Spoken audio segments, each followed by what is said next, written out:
On va faire un problème de conservation du moment cinétique. Le problème est le suivant. On a d'abord une tige de 3 kg qui est là. Elle mesure 1,5 m. Et à ses deux extrémités, on a un axe de rotation. Donc, à l'extrémité droite ici, donc l'axe de rotation est sur déroulement à billes.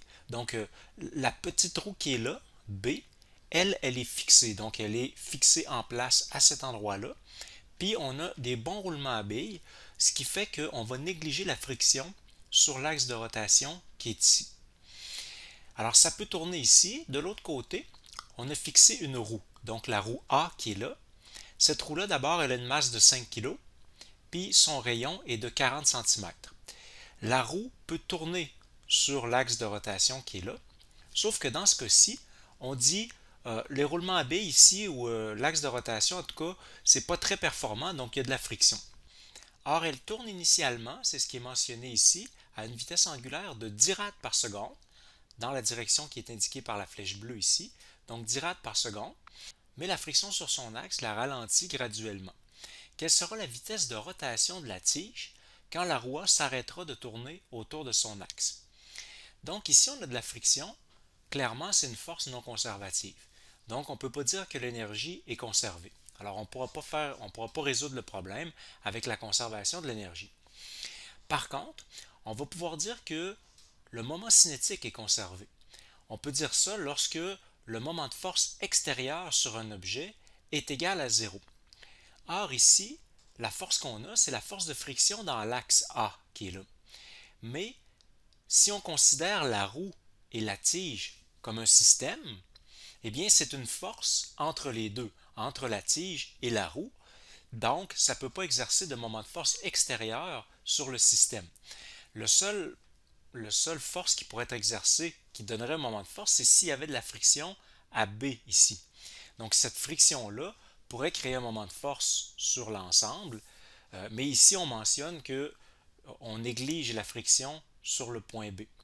Donc, il n'y a pas de moment de force extérieur, et donc le moment cinétique va être conservé.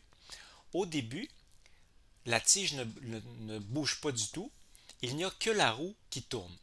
Donc, on va calculer ici son moment cinétique. Donc, on va dire le moment cinétique initial.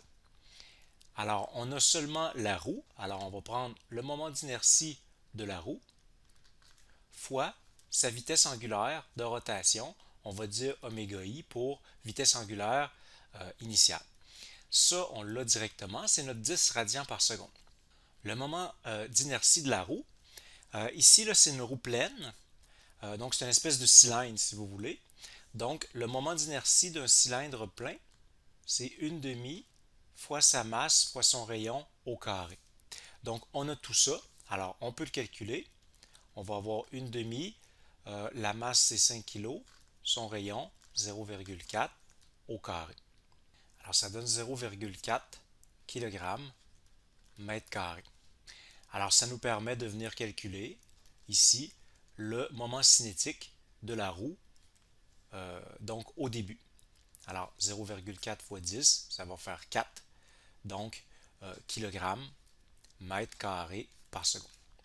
Pour ce qui est du sens, bien, ça tourne dans ce sens-là.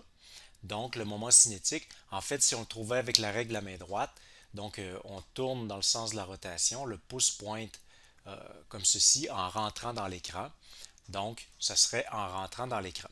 Mais on peut dire aussi en sens horaire, ça serait correct de dire ça.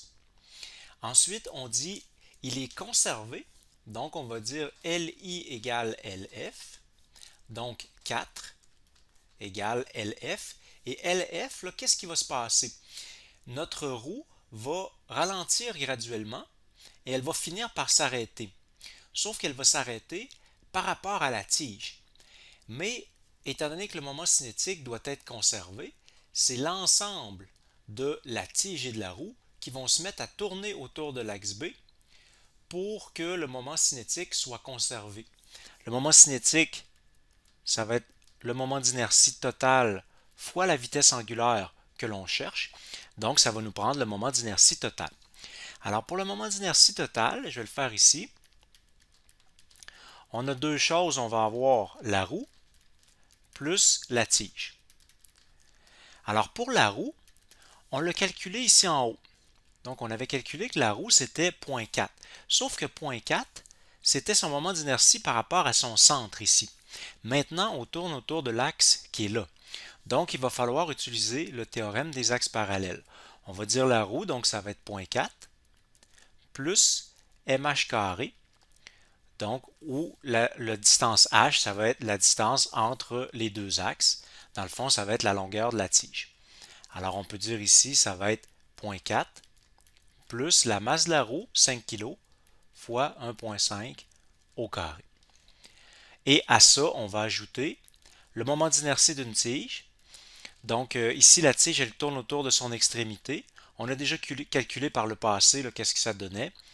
Pour une tige autour de son extrémité, c'est 1/3 de sa masse fois sa longueur au carré.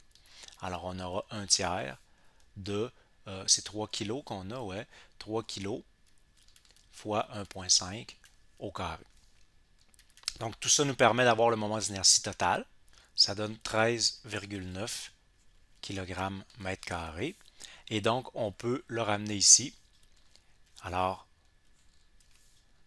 13,9, on avait 4 de l'autre côté. Donc on peut calculer notre vitesse angulaire finale comme ça. Ça donne 0,288 et ça sera des radians par seconde. On a respecté les unités du système international tout le long. Donc on va avoir des radians par seconde. Alors est-ce que ça a du bon sens? Évidemment, c'est beaucoup plus lent qu'au début. Notre roue tournait à 10 radians par seconde. Elle s'est arrêtée, mais en fait, maintenant, l'ensemble tourne lentement dans la direction de départ. 0,288 radians par seconde au lieu de 10, c'est beaucoup plus lent parce qu'évidemment, le moment d'inertie est beaucoup plus élevé. Ici, on va avoir une démonstration d'un phénomène semblable. Je fais tourner une roue grâce à une meule et je m'assois sur un banc qui est sur un roulement à billes. Le but, c'est d'être sur un système isolé pour la rotation. Voilà. Alors, pour l'instant, je ne bouge pas. La roue tourne, mais, vous voyez, je l'ai arrêtée par la friction.